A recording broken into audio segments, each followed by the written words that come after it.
generator at the end of the world, American Eagle. And on the bench today, we've got the 1966 Ford Thunderbird and Rob Bob the Slob Job. He's pretty cool. I'll be painting him along with the build that I'm doing here. Let's start opening it up and see what's in it. Instructions, folks, we don't need those. Chuck them in the bin. The chrome, there's 4 sets of wheel backs and stuff for them. So I'll be using those ones there. Some velocity stacks as well, I'll be using those. The body is super cool. I love the body on this, it's just awesome looking. That's the body. And it's going to be a convertible because I've never done a convertible before. Well, I have, but that's me being chopping shit up and stuff. But oh man, that body is so cool. And what else do we have? More wheel parts. There's another wheel back for it. You know, as I said, there's like parts for days. And I'll be using that grill there. Dashboard, yeah, that looks super cool. I'll be using that, definitely. Seats, I'll be using Bucky's on it though. Some more wheels. More wheels. And the back of it there. Not too sure, but I might paint them as well. Go along with it.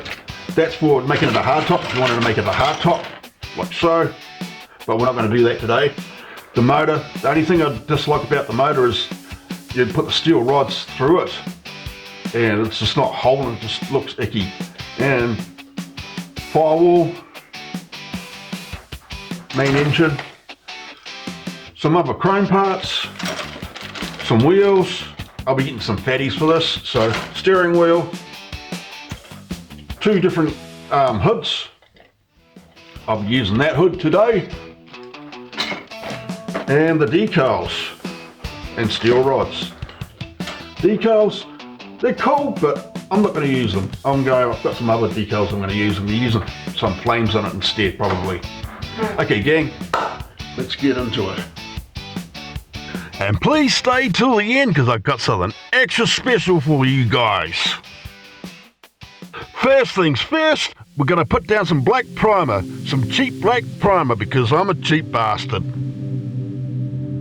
And if you've been following, you'll know that I'm currently making a stop animation comic book series. So if you haven't seen my other videos that I've made, check them out and I'll bring you up to date. And now, the true secret of how to do accurate rust. But first, we'll need Rob Bob the Slob Job to catch up too, because I'll be showing you how to do rust on figures using zenithal rust priming as well. First, give them a dark zenithal rust coat and then put them to the side. Next, we'll put down a dark rust on the car and then have a couple of beers. All you've got to remember when you're doing rust is darker rust is older rust, redder rust is newer rust, yellower rust is from wetter environments, and green rust is from saltwater environments. We'll be using all of those techniques today. And then put a clear coat down on both of them and let them dry for 24 hours as well. Always protect your work, folks. Okay, after we've come back, 48 hours later, we'll be using the hairspray technique and the salt technique. Insert bad hairstyle jokes now. Like I look like Casanova Frankenstein from Mystery Man. Dress the car and the figure in hairspray like it's your favourite 80s hair metal band. Add a little water to help the salt stick, and then strategically put salt where you want bumps coming up out of the paint job to look like rust bubbling through. I've mixed purple acrylic with purple acrylic ink, and it didn't turn out so well, but that's okay, we live in the apocalypse, baby. We don't need it exact. It's okay to make mistakes. My parents said I was a mistake. And we'll give Rob Bob the Slob Job and the engine a baby blue. So I've just got these awesome decals from Uncle Timu, so I'll be chucking these on. I'm dulling down that chrome with some black wash, to give it a more aged, war-torn look. Some baby blue for the interior and firewall, and finishing off the motor. Now let's get grubby and dirty. For this you'll need an old brush, a toothbrush, a pencil with an eraser head on it, and a condom for protection. Just kidding. Well, the toothbrush wasn't working, so I went with the pencil eraser head instead. Now I've got no toothbrush.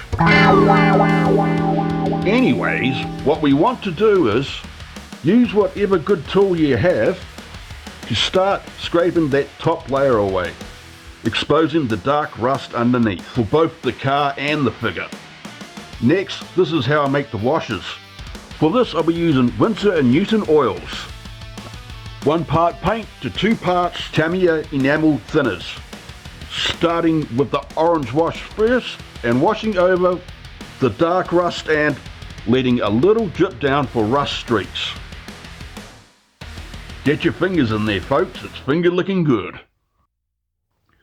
I'm also using some yellow and light green washes in there as well to simulate saltier weathering conditions. It all looks a bit sludgy now, but once you put a clear coat on it and a dark wash, it should all nicely uniform together. And now let's get real dirty and grubby it up from our homemade weathering powders. And if you want to know how to make them, please click at the card at the end. For this we'll be using orange, dark brown and light brown. When it comes to weathering powder, I like to cake it on, but you do you. This is almost as dirty as some of your minds out there. Don't worry if it's a bit too shiny now. Once you put a clear coat of matte on it, it'll really dull it down and it'll make it look really good. And now onto the car. We're going to do exactly the same thing to the car that we did to the figure, except we won't be adding the yellow and the green rust. Just go over those dark rust spots and let gravity help you with rust streaks going down the car. And remember to add a clear matte coat over the top to protect your work. You always want to protect your work.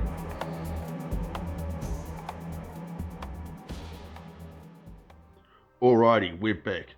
And the bro's got a permanent seat on because I was using just a driving and start system, it's easier.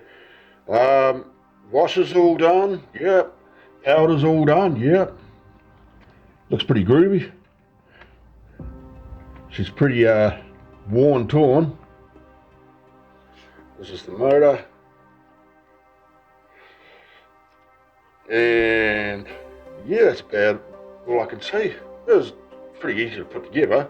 All painted up and everything. Everything's in its place. Wiring done. Rob Bob the slob job done. Yeah, like at the end there'll be a link to how I make my homemade weathering powders if you want to check that out. And I did him as well because we need to have him go for a ride.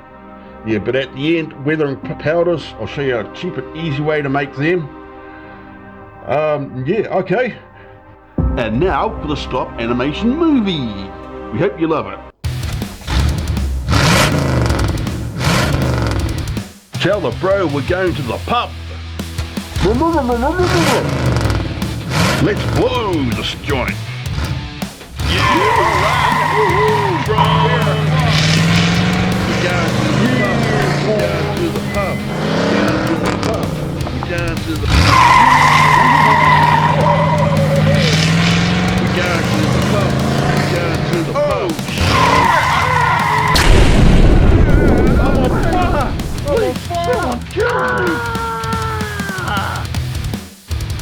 and they all died a terrifying death.